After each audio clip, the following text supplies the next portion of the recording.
As President Clark's embargo against Babylon 5 continued, Captain Sheridan was still searching for a non-violent way to stop him.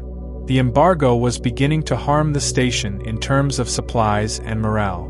While the League of Non-Aligned Worlds kept their trade routes open with Babylon 5, it was not enough. Even the smuggled goods from the Belt Alliance and privateers hired by Babylon 5 were failing to provide sufficient food and medical supplies to meet the station's need. To make matters worse, many of Sheridan's allies and contacts in Earth space were either reaching their breaking point or surrendering to end the bloodshed. His head of security, Michael Garibaldi, had resigned shortly after the Shadow War and was quickly becoming a vocal critic of Sheridan's actions. This shift was primarily attributed to Garibaldi being captured and mind-programmed by Psi-Corps to investigate a potential conspiracy against them. The programming would push him further away from the Babylon 5 staff, and he would soon be disconnected from the station altogether. The Mars Rebellion had been crushed and was now little more than a terrorist movement, while the military leadership still mostly supported Clark and followed his orders, whether they were legal or illegal. Things took a turn for the worse when Sheridan and his staff learned that Earth ships were openly firing on civilian vessels without warning or provocation. The most horrific incident occurred at Proxima 3, where a fleet of 6 Omega destroyers commanded by Captain Trevor Hall, a staunch supporter of Clark, had been authorized to do whatever was necessary to bring Proxima 3 to heel. In one of the greatest war crimes of the Civil War, the destroyers Heracles and Pollux shot down 2 civilian transports carrying 10,000 refugees. Each ship was destroyed just as it reached the jump gate. This event was the final straw for Sheridan. It was time to act and put an end to Clark's rampage. He ordered the entire White Star fleet to assemble at Babylon 5 and reactivated the station's war room. Calling an emergency meeting of all the races on the station, Sheridan was ready to cash in the IOU he had with the League for putting the White Stars on their borders to protect their shipping. He shared his plan to confront Clark and declared that any treaties with Earth were null and void. The Narn were the first to openly support this action, quickly followed by the League and the Centauri. With their backing, he was ready to launch a campaign to liberate Earth.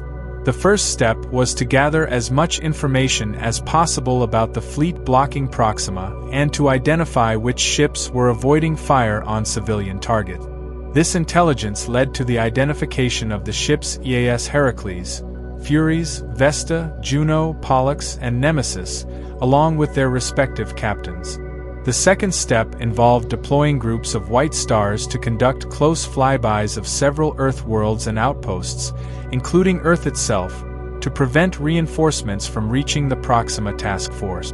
The third step was a gradual buildup of the White Stars in hyperspace near Proxima 3 while maintaining contact with the Proxima resistance. The final step was for Sheridan to join the advanced elements with 2 squadrons of Starfreeze in support. The White Star fleet would face off against the Earth Force fleet for the first time in a battle that was all or nothing. If Sheridan won, Proxima would be liberated, delivering a significant blow to Earth Force morale. However, if he failed, the rebellion could be crushed, and Clark would have defeated his greatest rival.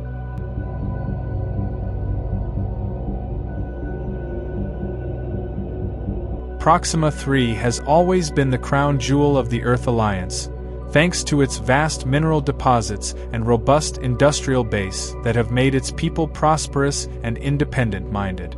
When the planet announced its secession from the Alliance, President Clark prioritized bringing it back under his control, as the manufacturing and shipbuilding facilities were essential to his power base. To this end, Clark sent Captain Trevor Hall to lead a task force of 6 Omega-class destroyers to recapture the planet. Within a year, the death toll had reached the tens of thousands, and the residents were running out of food, medical supplies, and hope. Captain Sheridan planned to give the destroyer group a choice: leave the planet peacefully, surrender, or, if necessary, be forcibly removed. He knew the Heracles and Pollux were hostile, but he was uncertain about the other 4 ships. He hoped they would depart peacefully and one or more would join him in his fight against Clark. The first stage of his strategy was to send 3 white stars behind the planet to draw away the Heracles and Pollux. This would allow him to focus on engaging those 2 ships, minimizing casualties and unnecessary escalation. Captain Hall dispatched the Pollux and the Nemesis to investigate the unidentified vessels when the white stars arrived. Minutes later, a larger group of white stars jumped in front of the task force, prompting them to focus on this new threat.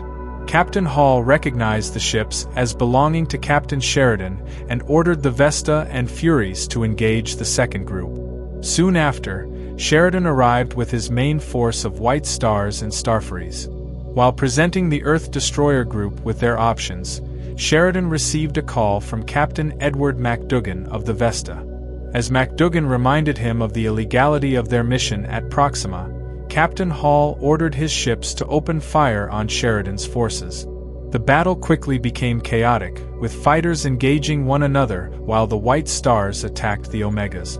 Many Omegas stayed back, limiting their actions to self-defense. This forced Sheridan to break from the leading attack group and contact each ship to assess their status in the fight.